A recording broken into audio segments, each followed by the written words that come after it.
ఏమిటి ఇక్కడ కూర్చున్నావు? వంశీ, ఎవరు కాదన్నా మన పెళ్లి జరుగుతుంది. లేచి పోదాం. ఎక్కడికి?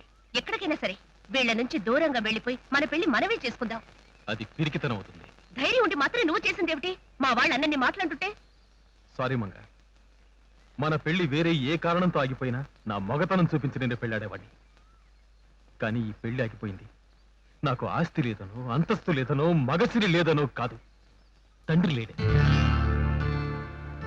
చేతులు లేని వాడిని చూసి లోకం నవ్వితే వాడు చెంపదెబ్బ కొట్టలేడు. నా పరిస్థితి కూడా అంతే. కుర్రాడి దేవురు బొబ్బర్లంకండి. ఏం చేస్తున్నాడు? వ్యవసాయం పని చేసుకుంటాడమ్మా. అలాగా? ఏమాత్రం కట్నం ఇస్తున్నావేంటి? ఎంతో లేదమ్మా, ఓ 110 ఇచ్చి ఓ పాడే విత్తనాను. ఈ డబ్బు పెట్టి మంగళసూత్రాలు చేయించు. అలాగేనమ్మా, వస్తానమ్మా. మంచిది. చెయ్యి. ఊళ్ళో అందరికి పెళ్ళిళ్ళు చేసి పురుళ్ళు కూడా పోయి నా పెళ్లి మాత్రం చేయకు. ఎందుకు చెయ్యాలి? నేను నీకేమవుతానని? నీ పెళ్లి నా చేతుల్లో ఏముంది?